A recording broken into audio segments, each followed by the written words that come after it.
بسم اللہ الرحمن الرحیم۔ السلام علیکم۔ قاسم کو حمیرہ کے اس اقدام سے بے حد خوشی ہوئی اور اس نے حمیرہ کو محبت سے اپنے ساتھ بینچ لیا۔ لشکر کے ننھے رضاکار عمر اور علی اپنے بچھڑے ہوئے چاچو کے ساتھ لپٹ گئے۔ قاسم نے بھتیجوں کو دیکھا تو ایک دم اسے اپنی بچی غزالہ کا خیال آیا۔ وہ چونک کر حمیرہ کی طرف متوجہ ہوا اور اپنی بیوی سے پوچھا، ارے حمیرہ، غزالہ کو ادرنا میں کس کے پاس چھوڑ آئی ہو؟ حمیرہ مسکرائی اور شرارت آمیز لہجے میں خاوند سے پوچھا، آپ کا کیا خیال ہے؟ بھلا اندازہ لگا کر بتائیے کہ ہماری بچی ادرنا میں کس کے پاس ہوگی؟ حمیرہ کے تجسس آمیز لہجے سے قاسم سوچ میں پڑ گیا۔ وہ حیران ہو رہا تھا کہ آخر 6 سالہ معصوم غزالہ ادرنا میں اکیلی کس کے پاس رہ سکے گی۔ قاسم کو سوچوں میں گم دیکھ کر حمیرہ کھلکھلا کر ہنس دی اور کہنے لگی، ارے آپ تو پریشان ہو گئے، ہماری بچی بہت محفوظ ہاتھوں میں ہے، وہ ہمارے ساتھ رہنے سے زیادہ وہاں خوش ہے۔ میں آپ کو بتاؤں غزالہ کہاں ہے؟ وہ غمزدہ ملکہ اور سلطان معظم کی دوسری ماں ملکہ سروین کی خصوصی پرورش میں ہے۔ قاسم کے سینے سے ایک طویل سانس نکلی اور اسے یاد آیا کہ مرحوم سلطان مراد خان ثانی کی نوجوان بیوی ملکہ سروین، جو اب تاجدار ملکہ تو نہیں رہی تھی لیکن قصر سلطانی میں مقیم تھی، واقعتاً ایک دکھی دل خاتون تھی، کیونکہ عین اس روز جس دن سلطان محمد خان کی تاج پوشی تھی، ملکہ سروین کے شیرخوار شہزادے کو ایک سالار نے قتل کر دیا تھا۔ قاسم کو یہ جان کر خوشی ہوئی اور مطمئن ہو گیا کہ اس کی بچی ملکہ سروین کی زیر تربیت تھی۔ قاسم اپنے بھائی طاہر سے بھی ملا اور دونوں بھائی دیر تک ایک دوسرے کو اپنا حال احوال سناتے رہے۔ بوڑھے عباس کی بیٹی مریم بھی، جو اب قاسم کے بھائی طاہر کی بیوی تھی، رضاکار خواتین کے دستے میں شامل تھی۔ قاسم آہنگر اربان سے بھی ملا۔ یہ وہی شخص تھا جسے ادرنا میں سب سے پہلے قاسم ہی کے ساتھ واسطہ پڑا تھا۔ گزشتہ 15 روز سے قاسم لشکر کے ہمراہ چل رہا تھا اور آج 6 اپریل سن 1453 کے دن قاسم عثمانی لشکر کے ہمراہ ایک بار پھر قسطنطنیہ کے سامنے پہنچ چکا تھا۔ ادھر سلطان کے امیر البحر بلوط اغلن کے جنگی جہاز جب آبنائے باسفورس میں داخل ہوئے تو ان کا استقبال کرنے کے لیے پرجوش بوڑھا عباس اپنے جہازوں سمیت موجود تھا۔ بلوط اغلن نے آتے ہی نارمن کے بحری بیڑے کو دور تک پیچھے دھکیل دیا اور پوری کی پوری آبنائے باسفورس پر مکمل قبضہ حاصل کر لیا۔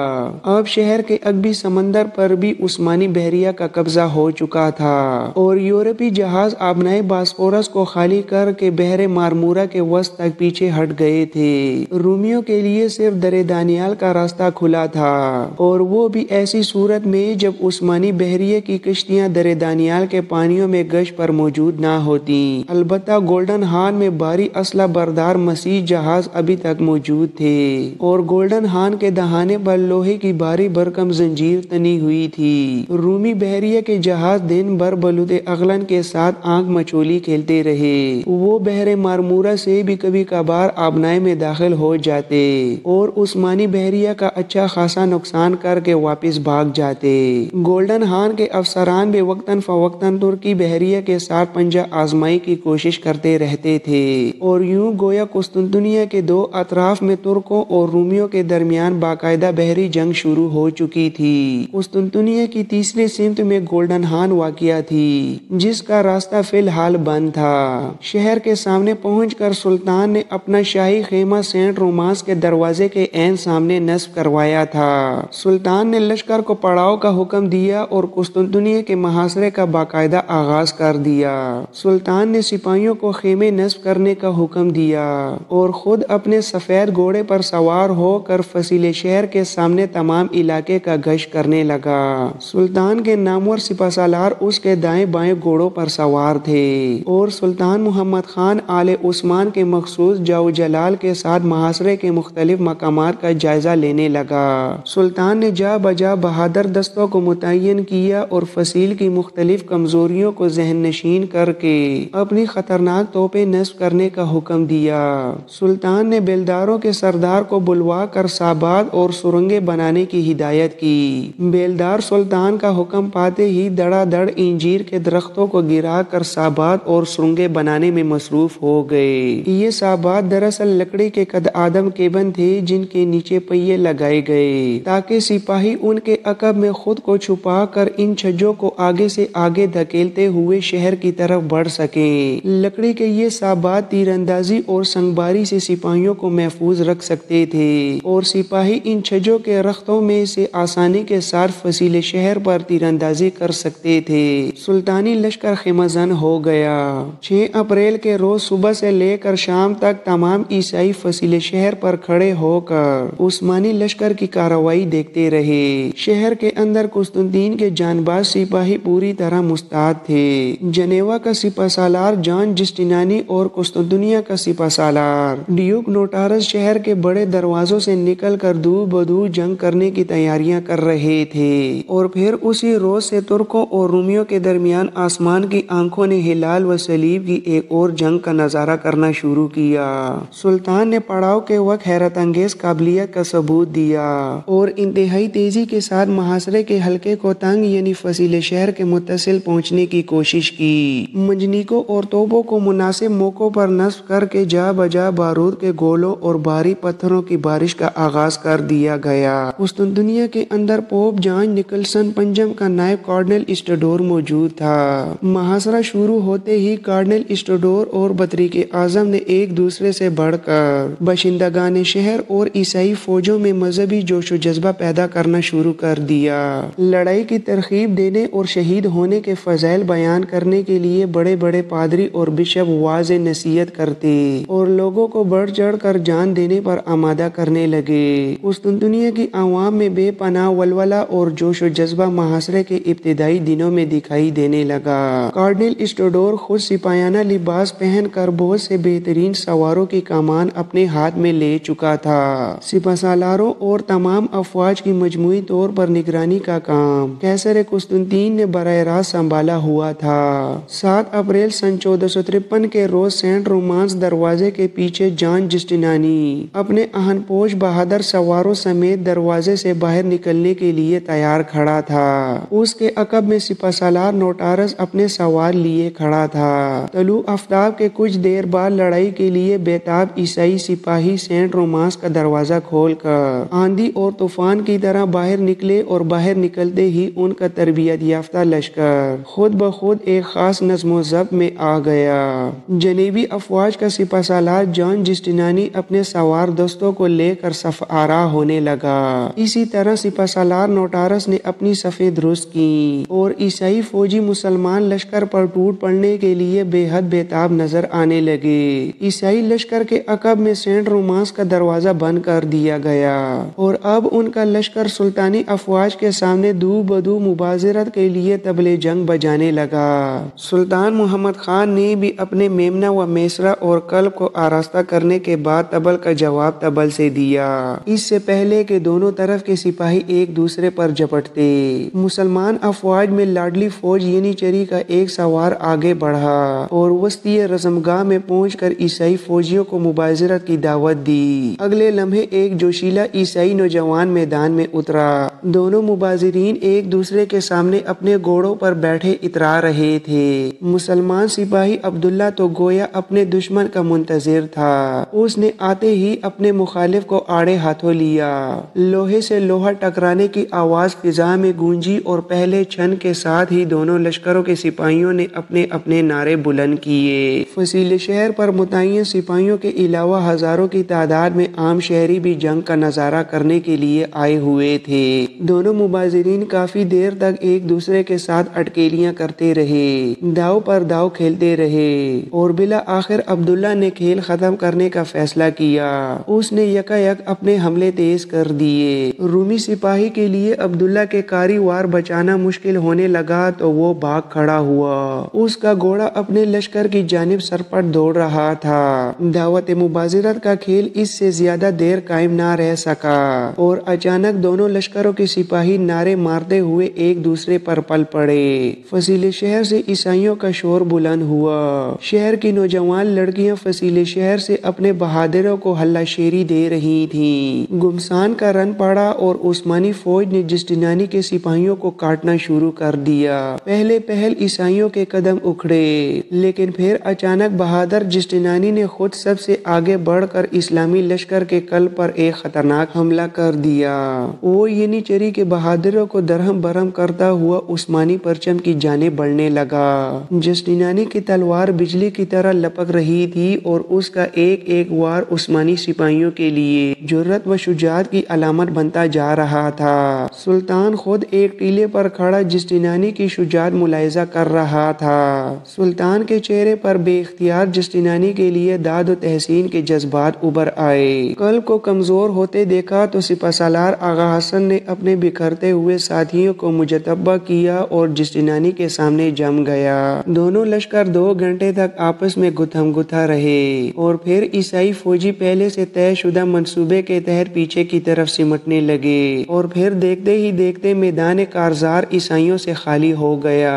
شہر کے دروازے اپنے سپاہیوں کے لیے کھول دیے گئے اور شہریوں نے اپنے بہادروں کے گلے میں پھولوں کے ہار ڈالے۔ تمام عیسائی فوجی قسطنطنیہ میں داخل ہو گئے تو سینٹ رومانس کا دروازہ بند کر دیا گیا اور رومی محصور ہو کر ترکوں کو ان کے حملوں کا ترکی بترکی جواب دینے لگے۔ قیصر قسطنطین خود فصیل شہر کے ایک بڑے برج پر موجود تھا۔ فصیل شہر کے آگے ایک چوڑی خندق کھدی تھی جس میں پانی چھوڑ کر اسے بھر دیا گیا تھا۔ سلطان محمد خان کے سپاہیوں نے اربان کی بنائی ہوئی توپوں سے فصیل شہر پر گولہ باری شروع کروائی۔ اربان کی بڑی توپ جو اس جنگ کی رانی تھی سینٹ رومانس کے عین سامنے نصب تھی۔ اس توپ کا ہر گولہ 30 انچ قطر موٹائی کا تھا۔ اربان خود اس توپ کو چلانے پر مامور تھا، جبکہ سلطانی فوج کے چھجا بردار سپاہی اپنے اپنے صابات دھکیلتے فصیل شہر کی جانب بڑھ رہے تھے۔ خندق کی وجہ سے عثمانی سپاہی فصیل شہر کے نزدیک پہنچنے سے معذور تھے، جبکہ فصیل پر موجود عیسائیوں کی توپیں عثمانی لشکر پر غضبناک گولے برسا رہی تھی۔ سلطان محمد خان خود دن بھر اپنے لشکر کی کمان کرتا رہا اور وہ صبح سے لے کر شام تک گھوڑے کی پیٹھ پر بیٹھا ادھر سے ادھر دوڑتا پھر رہا تھا۔ غروب آفتاب کے ساتھ ہی دونوں طرف سے جنگ بندی ہو گئی۔ دن بھر کے تھکے ہارے سپاہی اپنے پڑاؤ میں واپس آئے تو اپنے لباس سے اسلحہ الگ کیے بغیر اپنے اپنے خیموں میں لیٹ گئے۔ مسلمان سپاہیوں نے دن بھر کی لڑائی میں فصیل شہر کے نزدیک پہنچنے کی جتنی بھی کوششیں کی تھیں وہ تمام ناکام رہی تھیں۔ چنانچہ سلطان محمد خان نے اپنے سالاروں کی مشاورت طلب کی اور فصیل شہر کے خندق کو پاٹنے کے مشورے مانگے۔ اگلے روز مسلمانوں نے علل صبح خندق کو جگہ جگہ سے ملبے کے ذریعے بھرنا شروع کر دیا۔ یہ شہر سے بیرونی خندق تھی اور زیادہ گہری نہ تھی۔ دوپہر تک بڑی مشکل کے ساتھ خندق کو کئی جگہ سے پاٹ کر راستے بنائے گئے اور اس طرح عثمانی فوج فصیل شہر کے عین نیچے پہنچ گئی، لیکن فصیل کے اوپر ان کا کوئی بس نہ چل سکا۔ اوپر سے عیسائیوں نے روغن نقطہ جلا جلا کر ان پر پھینکنا شروع کر دیا۔ جلتی ہوئی تیل کی ہانڈیاں ترکوں کی ڈالوں سے ٹکرا کر ٹوٹتی تو خاصا جانی نقصان کرتی۔ مجبوراً عثمانی فوج کو فصیل کے نیچے سے پسپا ہونا پڑا اور اس طرح یہ دن بھی بغیر کامیابی کے گزر گیا۔ اگلے روز بھی جوش و جذبے سے لبریز عیسائیوں نے ترکوں کی ایک نہ چلنے دی۔ اب سلطان نے ایک اور ترکیب سوچی۔ اس نے لکڑی کے مضبوط تختے جڑوا کر اونچے اونچے چوبی مینار بنوائے جو فصیل شہر کے برابر بلند تھے۔ لکڑی کے ان میناروں کے نیچے پہیے لگائے گئے جن کی بدولت انہیں آسانی سے حرکت دی جا سکتی تھی۔ ان چوبی میناروں کے اوپری سرے کے ساتھ لکڑی کی لمبی لمبی سیڑھیاں باندھی گئیں اور پھر سلطان نے اپنے بہادر سپاہیوں کو حکم دیا کہ وہ ان میناروں کو خندق کے کنارے لے جا کر ان سیڑھیوں کو اوپر اٹھا کر ان کا دوسرا سرا قلعے کی دیوار پر رکھ دیں۔ اس طرح خندق کے اوپر ایک پل سا بن جانے کی توقع تھی۔ ان چوبی میناروں کا سارا کام سپہ سالار آغا حسن نے اپنے ہاتھ لیا اور خود سب سے پہلے اپنے مینار کو خندق کے کنارے لے جا کر اس کی سیڑھی کو قلعے کی دیوار پر رکھ دیا۔ ینیچری کے بہادر سیڑھیوں کے ان پلوں پر سے گزرتے ہوئے فصیل شہر پر پہنچنے کی کوشش کرنے لگے، لیکن محصورین نے نہایت مستعدی اور چابک دستی کے ساتھ ان میناروں پر رال کے جلتے ہوئے گولے پھینکنے شروع کر دیے۔ لکڑی کی سیڑھیوں نے آگ پکڑ لی اور سلطانی فوج کے مینار جلنے لگے۔ سلطان کے سپاہی بڑی مشکل سے اچھا خاصا جانی نقصان کروانے کے بعد واپس لوٹ آئے اور اس طرح ان میناروں اور سیڑھیوں کے جلنے کی وجہ سے قلعہ کشائی کی یہ تدبیر بھی کامیاب نہ ہو سکی۔ آج باقاعدہ جنگ شروع ہوئے 7واں روز تھا۔ قاسم بن ہشام پچھلے چند دن سے سلطانی لشکر میں دکھائی نہیں دے رہا تھا۔ آج دن بھر گھوڑے کی پیٹھ پر پورے میدان جنگ میں دوڑنے پھرنے کے بعد سلطان محمد خان جب اپنے خیمے میں لوٹا تو قاسم بن ہشام اس کا منتظر تھا۔ قاسم کا چہرہ دھول سے اٹا ہوا تھا اور اس کے وجود میں تھکاوٹ کے آثار تھے۔ ایسے لگتا تھا کہ وہ کسی اہم مہم سے لوٹا ہے۔ قاسم نے تھکے ہوئے سلطان کو ایک چونکا دینے والی خبر سنا کر مسرور کر دیا۔ قاسم نے سلطان کو بتایا، سلطان معظم، میں پچھلے 5 روز سے آپ کے حکم کے مطابق شہر میں موجود تھا۔ مجھے اپنے مصدقہ ذرائع سے یہ خبر ملی ہے کہ آج سے صرف 2 روز بعد یعنی 15 اپریل کو جنیوا کے 9 بڑے جہاز غلہ اور گولہ بارود لے کر قسطنطنیہ پہنچنے والے ہیں۔ وہ ابنائے باسفورس کو لڑتے بڑھتے عبور کرتے ہوئے گولڈن ہارن کی بندرگاہ میں داخل ہونا چاہتے ہیں۔ سلطان نے اپنے ماہر جاسوس قاسم بن ہشام کی اطلاع سنی تو خوشی سے پھولے نہ سمایا۔ سلطان نے اپنے امیر البحر کو فوری طور پر پیغام بھجوایا کہ وہ ان جہازوں کو صحیح سلامت گرفتار کرنے کی کوشش کرے اور پھر 15 اپریل کے روز قاسم کی اطلاع درست ثابت ہوئی۔ جنیوا کے 4 غلے اور گولہ بارود سے لدے جہاز اچانک ابنائے باسفورس کے دہانے پر نمودار ہوئے۔ یہ جہاز عثمانی بحریہ کے جہازوں کی نسبت زیادہ بڑے اور مضبوط تھے۔ ترکی امیر البحر بلوط اغلن نے ان جہازوں کو روکنے کی ہر ممکن کوشش کی لیکن جنیوی ملاح جذبہ شہادت سے سرشار تھے۔ وہ ترکی جہازوں کی صفوں کو چیرتے پھاڑتے ہوئے صاف بچ کر نکل گئے اور گولڈن ہارن میں داخل ہو کر شہر والوں کو یہ گراں قدر امداد پہنچانے میں کامیاب ہو گئے۔ سلطان کو اپنے امیر البحر بلوط اغلن کے ناکام ہونے کی اطلاع ملی تو وہ برختہ ہو گیا۔ سلطان غصے کی حالت میں اٹھا اور اپنے گھوڑے پر سوار ہو کر خود سمندر کے کنارے جا پہنچا۔ جنیوی جہازوں کے کامیابی سے ہمکنار ہونے کی خبر نے قسطنطنیہ کے شہریوں میں ایک نئی روح پھونک دی۔ عوام تک اڑتی اڑتی یہ خبر بھی جا پہنچی کہ ابھی جنیوی بیڑے کے مزید 5 جہاز بھی بحر مارمورہ میں موجود ہیں جو کچھ دیر بعد ابنائے باسفورس میں داخل ہونے والے ہیں۔ لوگ جوگ در جوگ اکبی فصیل کی جانب دوڑے اور آن کی آن میں قسطنطنیہ کے ہزاروں شہری ایک جمع غفیر کی شکل میں فصیل شہر پر نظر آنے لگے۔ ادھر عثمانی بری فوج کے ہزاروں سپاہی اس دلچسپ بحری جنگ کا ولولہ انگیز منظر دیکھنے کے لیے جمع ہوئے تھے۔ سلطان اپنے گھوڑے کی پیٹھ پر سوار نہایت بے چینی کے عالم میں اپنے امیر البحر کو انتہائی سخت احکامات بھیج رہا تھا کہ وہ ان 5 جنیوی جہازوں کو کسی صورت ابنائے باسفورس عبور نہ کرنے دے۔ ہزاروں نگاہیں سمندر کی لہروں پر مرکوز تھیں۔ لوگوں نے دیکھا کہ جب جنیوی جہاز سمندر میں داخل ہوئے تو عثمانی بحریہ نے بڑے جوش و خروش کے ساتھ ان جہازوں پر حملہ کر کے ان کی لمبی قطار کو توڑ دیا اور وہ ایک ہی جگہ آگے پیچھے اور پہلو بہ پہلو اکٹھے ہو گئے۔ عثمانی جہازوں نے چاروں طرف سے جنیوی بحریہ کے ان 5 جہازوں کو گھیر لیا اور ان پر آتش و آہن برسانے لگے۔ عثمانی جہاز جب پوری طرح مسیح جہازوں پر غالب آ گئے تو بلوط اغلن نے اپنے جہازوں کو مسیح جہازوں کے ساتھ لگا دیا۔ اسلامی بحریہ کے مجاہدین کی یہ خواہش تھی کہ وہ کسی طرح مسیح جہازوں پر سوار ہو جائیں اور ان کے ملاحوں کو قتل کر کے ان کو گرفتار کر لیں، لیکن جنیوی جہاز اس قدر بڑے اور بلند تھے کہ عثمانی سپاہی اپنے چھوٹے اور پست جہازوں سے ان پر کسی طرح نہ چڑھ سکے۔ شروع میں جب عثمانی جہازوں نے عیسائیوں کو گھیر لیا تو دیکھنے والی نگاہوں کو یقین ہو گیا تھا کہ یہ 5 جہاز ضرور گرفتار ہو جائیں گے، لیکن پھر اچانک فصیل شہر کی جانب سے اس وقت فلک شگاف شور بلند ہوا جب محصور عیسائی جہاز ترکوں کا محاصرہ توڑ کر بڑی تیزی سے گولڈن ہارن کے دروازے پر آ پہنچے۔ محصورین نے فوراً زنجیر نیچے کر دی اور جنیوی جہاز گولڈن ہارن میں داخل ہو گئے۔ سلطان محمد خان نے اپنی بحری فوج کی اس ناکامی کو اپنی آنکھوں سے دیکھا اور اس کو سخت ملال ہوا۔ عیسائی جہاز ہاتھ سے نکلنے لگے تو سلطان سے ضبط نہ ہو سکا اور اس نے بے اختیار ہو کر اپنا گھوڑا پانی میں ڈال دیا۔ فضا میں اہل قسطنطنیہ کے نعرے ہائے مسرت گونج رہے تھے۔ جنوبی جہازوں کی اس شاندار فتح کا اخلاقی اثر محصورین پر بہت اچھا پڑا اور ان میں جرأت و استقلال کی ایک نئی روح پیدا ہو گئی۔ سلطان نے غصے کے عالم میں اپنے امیر البحر کو بلوایا اور غم و غصے سے بے قابو ہو کر امیر البحر پر ہاتھ اٹھا دیا، لیکن امیر البحر کی اس میں کچھ خطا نہ تھی۔ اس نے تو اپنے چھوٹے جہازوں کے ذریعے عیسائیوں کے دیو ہیکل جہازوں کو محصور کر لیا تھا، لیکن مسلمانوں کے لیے ان جہازوں پر سوار ہونا ممکن نہیں تھا۔ البتہ سلطان کی تنبیہ سے امیر البحر مستعد ہو گیا اور اس کے بعد کسی اور جہاز کو یہ جرأت نہ ہوئی کہ وہ در دانیال کو عبور کر کے بحر مارمورہ میں داخل ہو سکے۔